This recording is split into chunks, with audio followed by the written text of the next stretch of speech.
आइपिएलमा कस्तो भने भोलिपल्ट अब गेम खेल्न गइरहेछौँ अनि आजै मलाई भनिदियो कि भोलि सायद ओपनिङ गर्नुपर्छ बोलिङ ओपनिङ नै गर्नुपर्छ भन्ने अब कि ओपनिङ कि फर्स्ट ओभर कि सेकेन्ड ओभर भनेर भन्नाले ओपनिङ कि सेकेन्ड ओभर भनेर अब म चाहिँ एकचोटि के भयो भने अब गर्नै गर्यो होइन अब अपर्च्युनिटी पाएको छ गर्नै पर्यो अब अर्को चाहिँ के भयो भने मैले जिन्दगी कहिले नयाँ बोलिङ फालेको छैन जिन्दगी फालेको थिएन मैले त्योभन्दा अगाडि अब त्यही पनि कन्फिडेन्स राख्नु पर्यो अब मैले नयाँ बल जहिले नै स्पिनरको हातबाट अलि लेग स्पिनरको हातबाट नट लेफ्ट आर्महरू कसैबाट बट लेग स्पिनरको हातबाट जहिले पनि चिप्लिने गर्दो रहेछ तर त्यति बेला मेरो मेन्टालिटी के थियो भने कि यसरी सोचेर बल फाल्नु पर्यो कि बल चाहिँ पुरानै छ हातमा बल पुरानो भएको बेलामा ग्रिप राम्रो हुन्छ मैले गएँ तपाईँलाई ओपनिङमै पठाउनु पर्ने कारण के थियो स्ट्राटेजीहरू होला अब आई डोन्ट नो मलाई पनि थाहा छैन त्यो एउटा मिस्ट्री नै हो तर उहाँको त्यो मिस्ट्रीले गर्दा एउटा हिस्ट्री भन्यो कोचले भन्नुभयो कोचले रिकी पोन्टिङ अनि श्रेयस अय्यर अब दुईजनाले भन्नाले त्यो कसले ओपनिङ गराउने भन्ने पनि त्यसरी पहिला नै त अब अर्को टिमको पनि कम्बिनेसन हेर्छ अर्को टिममा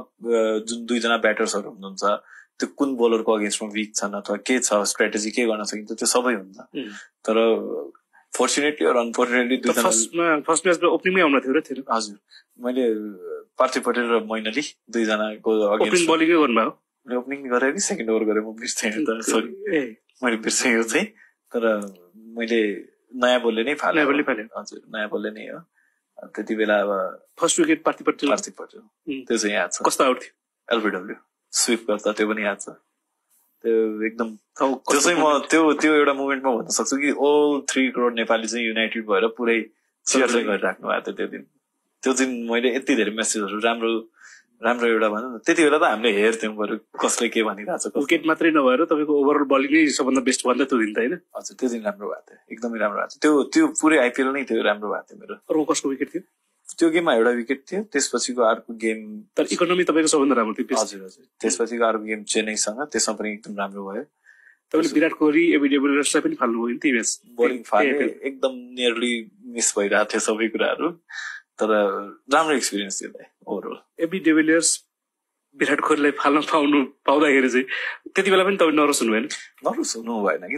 त्यो स्टेजमा गएर तपाईँले त्यो मैले अब बोलिङ गर्न गइरहेको छु मेरो जहिले पनि एउटा बिलिभ के भयो भने अब मेरो हातमा बोलिङ छ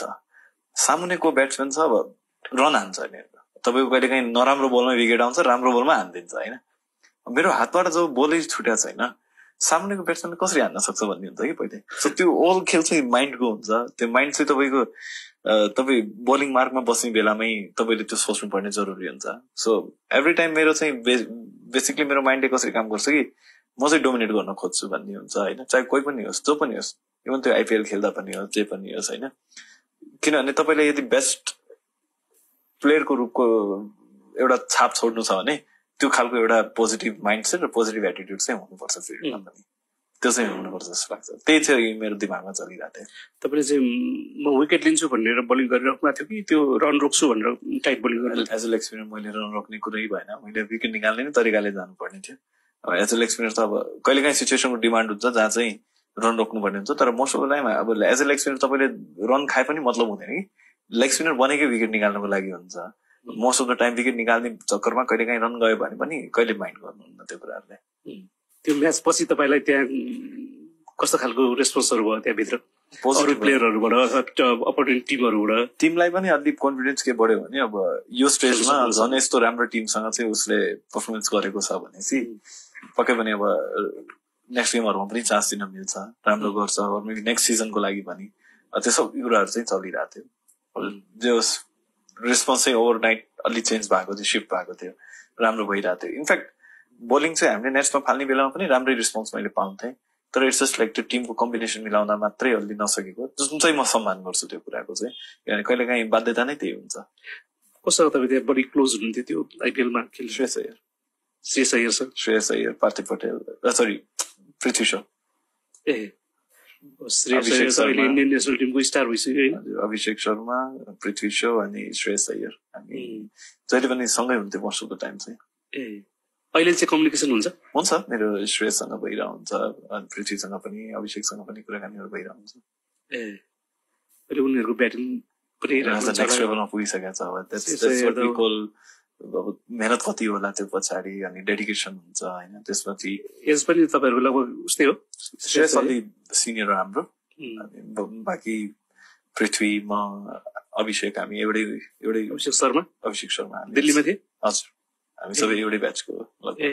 सबै सँगै हामीले अन्डर 19 पनि सँगै खेलेको श्रेयसले हामीभन्दा एक ब्याच अगाडि अन्डर 19 खेलेको 2014 मा मैले 16 पनि खेलेँ 2018 मा पनि अन्डर 19 खेलेको थिएँ सो यिनीहरू चाहिँ दुईजना चाहिँ सँगै ब्याचको पनि छन् सेकेन्ड र थर्ड म्याच पनि तपाईँको राम्रो भएको थियो मुम्बई चाहिँ फर्स्ट सिजनमै मैले राम्रो गेमहरू खेल्न त्यस पछाडि तपाईँ डिमान्डेड हुनुभयो नि त सबैतिर त्यसपछि लिगहरूमा चारैतिर लिगहरूमा जान पाएँ मौका पाएँ राम्रो भयो सबै लिगहरूमा अनि त्यसपछि